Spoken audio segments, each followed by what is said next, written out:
إن تنصروا الله ينصركم ويثبت أقدامكم.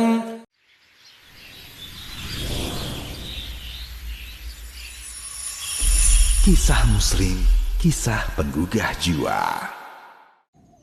11 Ramadan, wafatnya tokoh tabi'in, Sa'id bin Jubair.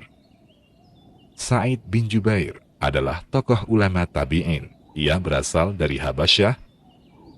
Dalam mencari kemuliaan memahami agama, tak tanggung-tanggung, ia langsung berguru dengan banyak sahabat senior. Di antaranya, Abu Sa'id Al-Khudri, Adi bin Hatim At-Ta'i, Abu Musa Al-Ash'ari, Abu Hurairah, Abdullah bin Omar, Abdullah bin Abbas, hingga Ummul Mukminin Aisyah radhiyallahu anhum. Di masa hidup Sa'id bin Jubair terdapat seorang pemimpin yang zalim bernama Hajjaj bin Yusuf Ats-Tsaqafi. Ia adalah gubernur Daulah Umayyah, pernah menjabat gubernur Madinah dan Irak. Ketika terjadi perselisihan antara Abdurrahman bin Ash'as dengan Hajjaj bin Yusuf, banyak tokoh tabi'in mendukung Abdurrahman bin Ash'as.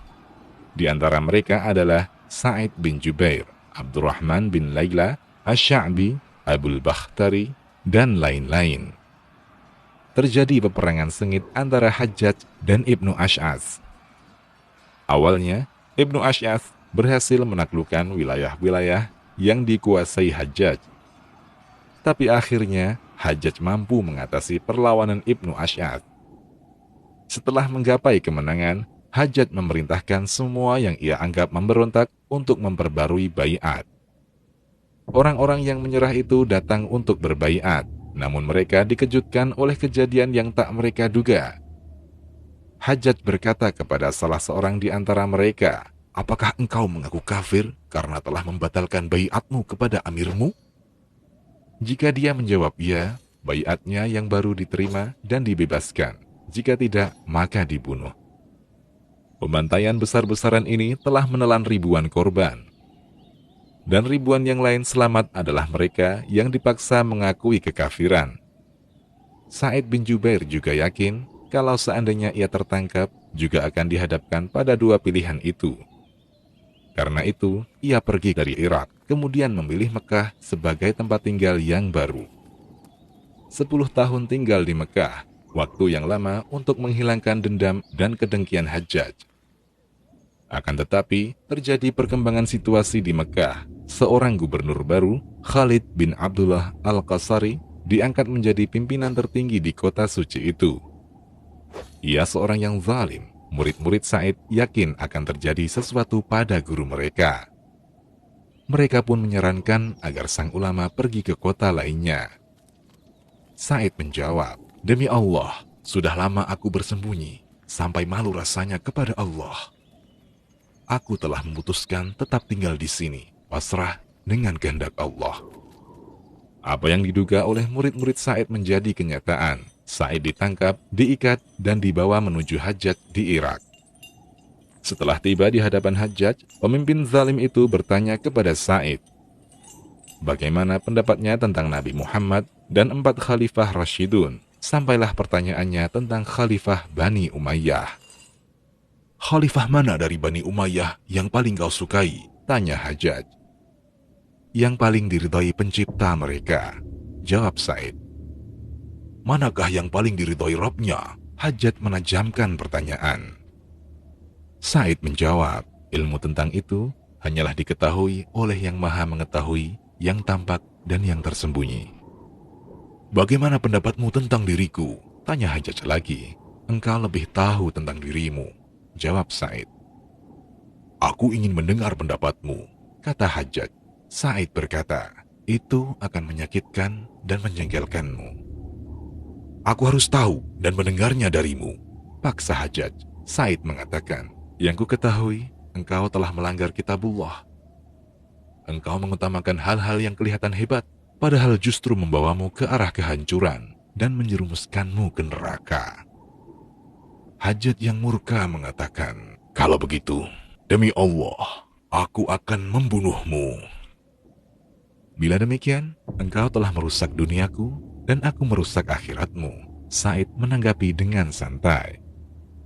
Pilihlah untukmu cara kematian yang kau sukai, tantang Hajjaj. Pilihlah sendiri wahai Hajjaj, demi Allah, untuk setiap cara yang kau lakukan, Allah akan membalasmu dengan cara yang setimpal di akhirat, kata Sa'id. Tidakkah engkau menginginkan ampunanku? Kata Hajjaj. Ampunan itu hanya dari Allah, sedangkan engkau tak punya ampunan dan alasan lagi di hadapannya, kata Sa'id. Memuncaklah kemarahan Hajjaj. Kepada algojonya ia perintahkan, siapkan pedang dan alasnya. Sa'id tersenyum mendengarnya, sehingga bertanyalah Hajjaj, mengapa kau tersenyum? Aku takjub akan kecongkakanmu terhadap Allah dan kelapangan Allah terhadapmu, jawab Sa'id. Hajjaj berkata, bunuh dia sekarang. Sa'id menghadap kiblat sambil membaca firman Allah. Inni wajjahtu wajhiya lilladzi fatara as-samawati wal arda hanifa wa ma ana minal musyrikin. Sesungguhnya aku menghadapkan diriku kepada Rabb yang menciptakan langit dan bumi dan cenderung kepada agama yang benar, dan aku bukanlah termasuk orang-orang yang mempersekutukan Allah. Quran Surat Al-An'am ayat 79. Palingkan ia dari kiblat, perintah Hajjaj. Kemudian Sa'id membaca firman Allah. Walillahil masyriqu wal maghrib, fa aynama tuwallu fathamma wajhullah. Dan kepunyaan Allah lah timur dan barat, maka kemanapun kamu menghadap, disitulah wajah Allah. Quran Surat Al-Baqarah ayat 115. Sungkurkan dia ke tanah, kata Hajjaj. Kemudian Sa'id membaca, Minha khalaqanakum, wa fiha nu'idukum, wa minha nukhrijukum taratan ukhra.